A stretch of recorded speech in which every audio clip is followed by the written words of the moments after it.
말씀 제목은 나병 환자의 감사라는 제목으로 하나님 앞 말씀을 올리겠습니다.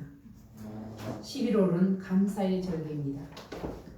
살다 보면 감정이 묻어져 은혜를 입고도 감사를 모르고 살 때가 참 많습니다. 그런데 1년 가운데 특별히 감사의 계절이 있어 지난 일들을 돌아보며 감사한 일을 회상할 수 있어 다행입니다. 감사는 마음을 참 따뜻하게 합니다. 그래서 감사는 기도의 완성이라고 하였습니다. 특별히 누가복음 17장 11절에서 19절은 예수께서 열 나병 환자를 고쳐주신 내용을 다루고 있습니다. 누가는 본문을 통해서 예수께서 마지막 목적지가 예루살렘인 것도 나타내고 있습니다. 물론 예루살렘은 고난의 십자가가 기다리는 곳이며 죽음을 맞이해야 하는 곳이기도 합니다. 예수님의 여정은 이렇듯 철저하게 십자가를 향한 정점에 맞춰 자신에게 맡겨진 길을 묵묵히 가고 있습니다. 예수께서 예루살렘으로 가실 때 사마리아와 갈릴리 사이로 요단강을 가로지르는 두 지경의 접경 지대를 따라 강 동편으로 내려가시다가 한 마을로 들어가셨습니다. 그 마을은 나병 환자들이 무리지어 사는 나환자촌입니다. 우리나라도 몇 군데 나환자촌이 있습니다. 특별히 우리가 살던 고흥에는 소록도라는 나병 환자촌이 있습니다. 그래서 어떤 지역 사람들보다 나환자들에 대해서는 조금 이해할 수 있습니다. 언제나 예수님은 가난한 자, 병든 자, 불쌍한 자, 소외된 사회적 약자들에게 시선이 가 있었습니다. 그때 나병한 자 10명이 멀리 서서 소리 높여 예수 선생님이여 우리를 불쌍히 여기소서 하고 외쳤습니다. 그야말로 그들의 절박한 부르짖음입니다. 이들은 예수 선생님과 그들을 따르는 무리들이 있는 곳으로 가까이 다가갈 수 없는 처지입니다. 나병이 걸려 부정하기 때문입니다.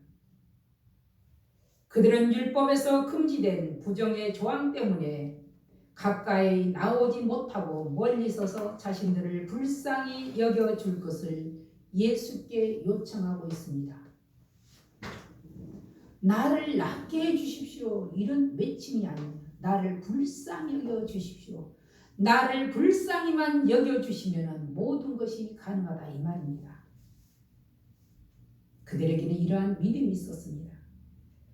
당시 나병은 전염병으로 간주되어 사람들과 가까이에서는 안 되었으므로 수건으로 입술과 코까지 가려야 했습니다. 오늘날로 말하자면 마스크로 가려야 했습니다. 특히 나병은 하늘에서 내린 병으로 죄인 취급되었으므로 부정하여 가정에서도 사회에서도 격리되었습니다. 그럼에도 불구하고 그들은 예수 선생님이여 우리를 불쌍히 여기소서. 이들은 이미 예수에 대한 소문을 들었습니다.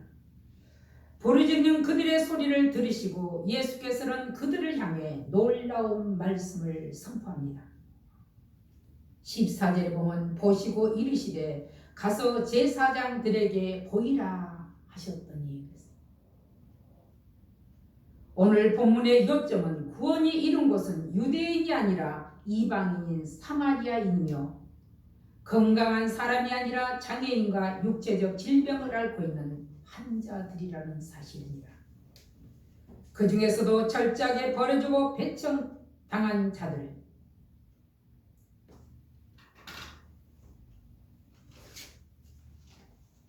많은 나병 환자들이 있었겠지만 그 중에 10명의 나병 환자들은 대단한 믿음을 가진 사람임에 분명합니다. 그들은 예수께서 제사장에게 내 몸을 보이라는 말씀만 듣고 제사장을 향해서 떠나갔습니다. 그런데 가는 도중에 그토록 자신도 보기 싫은 나병이 깨끗하게 나았습니다. 그 이유가 무엇일까? 우리는 본문 말씀을 통해서 우리는 살펴봐야 되겠습니다. 첫째, 그들에게는 순종하는 믿음이 있었습니다. 13절에 보면 소리를 높여 이르되 예수 선생님이여 우리를 불쌍히 여기소서 하거늘. 이 부르짖는 소리를 들으시고 예수께서는 그들의 몸을 제사장에게 보이라고 말씀하셨습니다. 몸을 제사장에게 보이는 경우에는 나병이 발생했을 때와 나을 때입니다. 그런데 예수께서 그들에게 제사장들에게 너희 몸을 보이라 하셨습니다. 그들은 이미 제사장에게 나병이란 진단을 받은 자의 이름으로 제사장들에게 자신의 몸을 보일 처지가 아니었습니다. 그럼에도 불구하고 그들은 예수 선생님의 말씀에 복종할 믿음이 있었습니다. 예수님의 말씀에 복종할 믿음, 바로 이것입니다. 오늘 우리에게도 예수님은 이 믿음을 요구하십니다. 예수께서 그들의 몸을 제사장들에게 보이라고 하실 때 10명의 남의 간자는 흉한 자신들의 모습에도 불구하고 지체하지 않고 그 믿음으로 제사장들을 향해서 떠났습니다. 그런데 순간 나병한 자들이 가다가 병 고침을 자각하지는 못했지만 치유가 완전하여진 것을 알았습니다. 제사장에게 내 몸을 보이라는 주님의 말씀에 바로 순종하였는데 순종하는 과정에서 나병이 깨끗이 나음을 입었습니다. 참으로 할렐루야입니다. 당시에는 나병의 치료법이 없었습니다. 나병은 나균이 피부, 호흡기와 말초, 신경 등 정신에 퍼지면서 피부에는 발진이 생기고 통증을 느끼지 못한 채 피부가 문드러지고 발가락이 떨어져 나가는 흉측하고 전염력이 있어 무서운 병입니다. 고대 사회에서는 이 병을 하늘에서 내린 저주라고 죄인 취급을 했습니다. 그러니 정상인들과는 격리되어 살 수가 없고 그들끼리 모여 살아야 했습니다. 그런 무서운 질병을 치료받았습니다. 바로 순종하는 믿음 때문이었습니다. 사무엘상 2장에 보면 한나의 믿음과 감사를 볼 수가 있습니다. 한나는 어떤 사람인가? 아이를 낳지 못하는 여인입니다. 그는 하나님 앞에 완전한 헌신의 자세로 기도했습니다. 아들을 주시면 내가 그의 평생에 여호와께 드리고 삭도를 그 머리에 대지 아니하겠나이다. 삭도를 머리에 대지 않겠다는 것을 아들을 주의 종으로 바치겠다는 의지입니다. 한나는 자식이 없는 고통 속에서 간구한 것은 오직 자식이었습니다. 그런데 그 귀한 자식을 주시면 다시 하나님 앞에 드리겠다는 헌신의 마음을 가졌습니다. 그는 비록 영적 능력이 떨어진 엘리 제사장의 하나님이 너의 기도하여 구한 것을 허락하시기를 원하노라 축복의 말을 그대로 믿었습니다. 한나는 믿음대로 사무엘이란 귀한 아들을 얻었습니다. 많은 사람들을 아쉬울 때는 약속을 하고 얻고 나면 언제 그랬냐는 식입니다. 그런데 한나는 하나님께 서운한 것을 잊지 않았습니다. 아무리 아들 사무엘에 대한 애정이 각별하였지만 그 아이를 잘 양육하여 서운한 대로 줬을 때 후에는 하나님의 성전에 보내서 하나님의 일을 하도록 했습니다. 그의 감사의 노래에서 찾을 수 있습니다. 내 마음이 여호와로 말미암아 즐거하며 내 뿔이 여호와로 인하여서 높아졌으며 내 입이 내 온수들을 향하여 크게 열렸으니 이는 내가 주의 구원으로 말미암아 기뻐하니이다 하고 그는 하나님의 섭리를 노래하였습니다. 그는 구원의 근원자가 바로 하나님이시기에 노래했습니다. 그리고 그 하나님께 기도했습니다. 그는 하나님 앞에 서운한 대로 순종하였더니 하나님께서는 그에게 선물로 5자녀를 더 주셨습니다. 지금까지 우리를 여기까지 인도하신 하나님께 우리는 감사며 찬양하는 자세를 갖춰야 하겠습니다. 둘째는 감사하는 믿음입니다. 나병이 깨끗하게 치유받은 사람은 분명 10사람입니다. 그런데 9은 유대인이요 나머지 한 사람만이 사마리아 사람입니다. 그들은 모두 전신에 군이 펴지면서 점차 피부에는 발진이 생기고 말초 신경에는 통증을 느끼지 못한 채 피부가 문드러지고 손발가락이 떨어져 나가 보기에 흉측하고 죄인 취급을 받아 정상인들과는 살 수 없어 격리되고 그들끼리 살아야 하는 무서운 질병을 치료받았음에도 감사 인사를 하러 온 사람은 10명 중 단 한 사람, 그토록 유대인이 경멸한 사마리아 사람이었습니다. 10사람이 깨끗하게 치유는 받았으나 치유받은 사람은 인사 한마디였고 모두 떠나버렸습니다. 그런데 15절 우리 같이 한번 읽어봅니다. 15절. 그 중에 한 사람이 자기가 낳은 것을 보고 큰 소리로 하나님께 영광을 돌리며 돌아와. 그 중에 한 사람 사마리아 사람만이 큰 소리로 하나님께 영광을 돌렸습니다. 하나님의 선민이라 자처한 유대인 9은 자세한 내용은 없지만 뒤도 돌아보지 않고 갔습니다. 아마도 그리운 가족이 있는 고향집으로 갔을 것은 분명합니다. 인사를 하고 가도 늦지 않을 것이지만 그들에게는 은혜를 기억하는 마음이 없었습니다. 감사를 망각한 것입니다.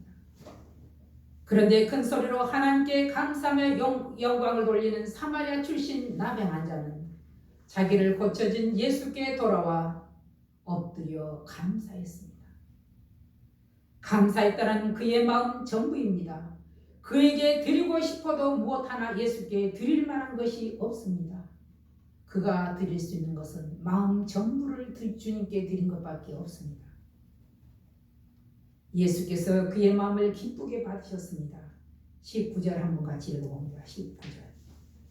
그에게 이르시되 일어나 가라 내 믿음이 너를 구원하였느니라 하시더라. 아멘. 그에게 이르시되 일어나 가라 내 믿음이 너를 구원하였느니라. 영적 영원한 구원을 받았습니다. 이로와 감사는 믿음보다 더 중요하다는 것을 알 수가 있습니다. 믿음보다 감사가 더 중요하다는 사실 본문을 통해서 교훈하고 있습니다. 그런데 사람들 중에는 그저 받았으니 그저 주는 것이 당연하지 않느냐 하는 사람들이 있습니다. 그도 틀린 말이 아닙니다. 그저 받았으니 그저 주라. 그러나 분명 성경에는 짝을 이루고 있는 말씀이 있습니다. 사역을 하는 사람에게 두 벌 옷을 갖지 말아라 당부하셨습니다. 그것은 무엇을 말하는가? 일하는 사람은 당연히 싹을 받을 권리가 있다는 말입니다. 은혜를 입었으면 먼저 하나님께 감사하는 것은 맞지만 자신이 은혜를 입었던 사람에게도 감사할 줄 알아야 합니다. 그것이 사람의 도리이고 성경적 원리입니다. 사마리아 사람은 예수의 발 앞에 엎드려 자신이 할 수 있는 최고의 감사를 드렸습니다. 그런 그에게 예수께서 하시는 말씀은 나머지 9은 어디 있느냐고 물으셨습니다. 그만큼 감사를 찾기가 어렵다는 말입니다. 은혜를 많이 받은 사람은 은혜를 많이 갚아야 하지만 은혜를 많이 받은 사람은 오히려 갚지 않습니다. 왜? 자기가 잘났다고 생각하기 때문입니다. 그래서 우리나라 속담에 말했습니다.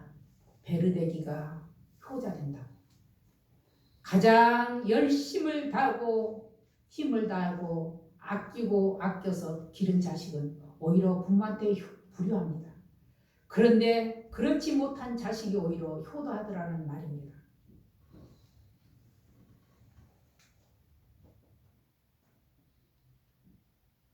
잘되면 내가 잘해서 잘된 줄 압니다. 이것이 세상 인심입니다. 그러나 순종하여 복을 받는 믿음도 귀하지만 받은 은혜를 감사하는 믿음의 사람이 더 귀하다고 오늘 본문에 교훈하고 있습니다. 우리 모두 받은 은혜를 감사하는 귀한 사람이 되어야 하겠습니다. 유명한 설교자 찰스 스펄전은 감사하기를 10가지 감사를 했습니다. 스펄전의 감사 10계명에 그는 첫 번째 생각이 곧 감사다라고 했습니다. 생각과 감사는 같은 어원입니다. 깊은 생각이 곧 감사를 불러일으키기 때문입니다. 두 번째는 작은 것부터 감사라 했습니다. 바다도 작은 물방울부터 시작되었다는 것입니다. 아주 사소하고 작아 보이는 것에 먼저 감사하면 큰 감사거리를 만나게 된다고 하였습니다. 작은 것부터 감사하는 습관부터 드려야겠습니다. 예수님도 너희가 작은 일에 순종할 때 내가 큰 일도 맡기겠다고 하셨습니다. 세 번째는 자신에게 감사라 했습니다. 성 어거스틴은 말하기를 인간은 높은 산과 태양과 별들을 보고 감탄하면서 정작 자신에 대해서는 감탄하지 않는다고 하였습니다. 내 자신을 자세히 살펴보면 얼마나 대단한지 참으로 신묘막측합니다. 다윗은 하나님께 나의 지심이 신묘막측하다고 하였습니다. 하여 자신에게 감사하는 것은 곧 자신을 창조하신 하나님께 감사하는 것입니다. 그러므로 자신에게 감사하는 것은 매우 중요한 것입니다. 자신을 아끼고 사랑하는 것 아주 중요합니다.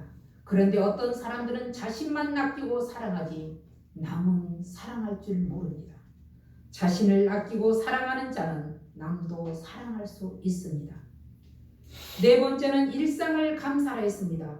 숨을 쉬거나 하늘을 보는 것처럼 관심을 가지지 않으면 절대 할 수 없는 감사가 바로 어려운 감사입니다.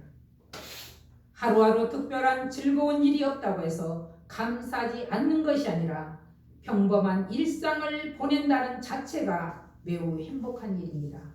바로 평범의 연속이 비범이기 때문입니다. 다섯 번째는 문제를 감사라고 했습니다. 문제는 항상 해결책이 있습니다. 그런데 어떤 사람들은 문제가 생기면 불평하고 짜증내고 난리를 칩니다. 아마 문제가 없으면 노력도 연구도 없을 것입니다. 그래서 문제 앞에서 드리는 감사가 진정 아름다운 감사입니다. 여섯 번째는 더불어 감사라 했습니다. 장작도 함께 쌓여 있을 때에 더 잘 타는 법입니다. 그런데 많은 사람들 가운데는 혼자만 잘하려는 사람들이 있습니다. 혼자는 더 잘할 수가 없습니다. 특히 가족 간의 감사는 30배, 60배, 100배의 결실을 가져옵니다. 특별히 감사의 계절에 가족 간의 감사를 회복하시기를 주의 이름으로 부탁을 드립니다. 일곱 번째는 그럼에도 불구하고 감사라고 했습니다. 사람들은 결과만 보고 감사하는 경우가 흔합니다. 그러나 과정도 매우 중요합니다. 과정 없이 결과라는 것은 없습니다. 그러므로 결과만 보고 감사하는 일이 우리에게는 없어야 하겠습니다. 여덟 번째는 잠들기 전 시간에 감사라 했습니다. 대부분의 사람이 짜증과 걱정을 안고 잠자게 된다고 합니다. 그런데 이것은 인생을 잘못 살아가고 있습니다. 잠들기 전에 감사는 영혼의 청소가 된다고 했습니다. 그러므로 꼭 잠들기 전 하루에 대한 감사 기도를 드리는 습관을 들여야 하겠습니다. 모두가 감사로 하루하루 영혼의 먼지를 털어내는 청소를 해야 하겠습니다. 그리고 아홉 번째는 감사의 능력을 믿고 감사라 했습니다. 감사에는 메아리의 효과가 있다고 합니다. 감사하면 감사한 대로 이루어지는 능력이 있습니다. 그러니 입술에 감사가 많아야 하겠습니다. 감사의 열매가 주렁주렁 열리도록 말입니다. 열 번째는 모든 것에 감사라고 하였습니다. 우리의 삶에서 은혜가 아닌 감사는 하나도 없습니다. 내 힘으로 살아갈 수가 없기 때문입니다. 하나님의 은혜가 없이는 우리는 한순간도 살아갈 수가 없습니다. 별빛에 감사하는 자에게 달빛을 주시고 달빛을 감사하는 자에게 햇빛을 주시고 햇빛에 감사하는 자에게 영원히 지지 않는 주님의 은혜의 빛을 주신다고 하였습니다. 모든 것에 감사를 회복하는 우리가 되어야 하겠습니다. 셋째는 남양한 자의 감사는 은혜를 기억하는 믿음입니다. 은혜를 기억한다는 것. 16절 한번 같이 읽어봅니다. 16절. 예수의 발 아래 엎드려 감사하니 그는 사마리아 사람이라. 예수의 발 앞에 엎드려 진심으로 감사하는 사마리아 사람을 보면서 예수님의 마음은 한편은 기쁘고 또 한편은 감사할 줄 모르는 9명의 유대인에 대해 안타깝고 서운하셨을 것입니다. 자신들의 나병의 치료는 결코 작은 일이 아닙니다. 나병에 걸려 그토록 버러지 취급받고 쫓겨나야 했던 자신이 치료를 받았음에도 그동안 내가 어떤 사람이었는가를 금세 잊어버린 것입니다. 아무리 사람이 망각의 동물이라 하여도 금세 치료된 병을 놓고 잊어버리고 감사할 줄 모른다는 것은 사람의 도리를 모르는 사람입니다.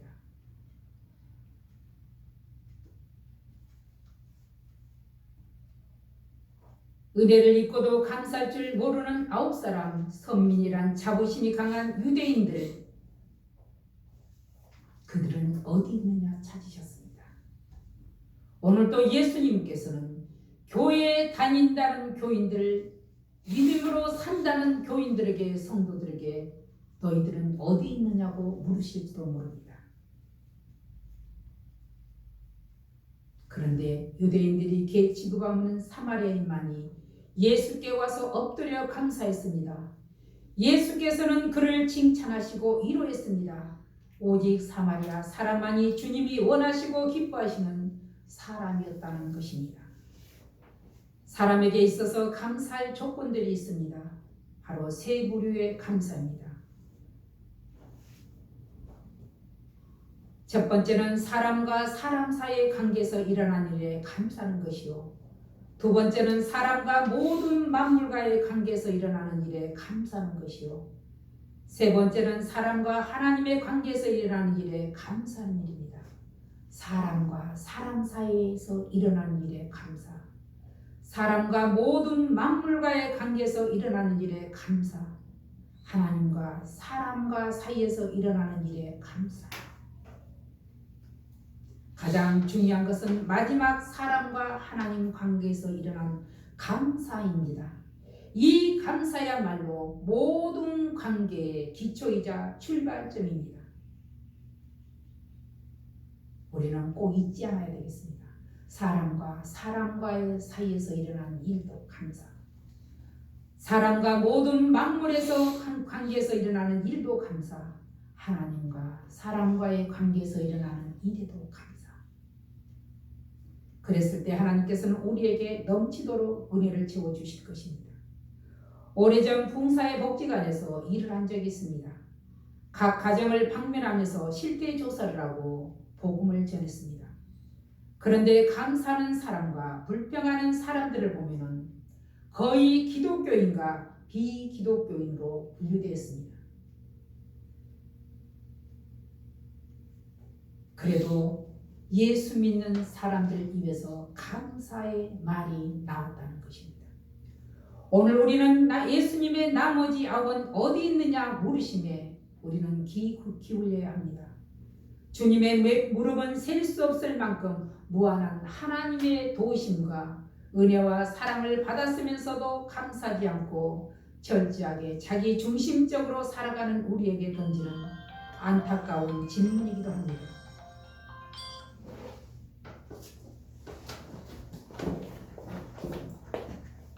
인류 최초 에덴 동산의 죄도 감사하지 않는 데서 생겼습니다.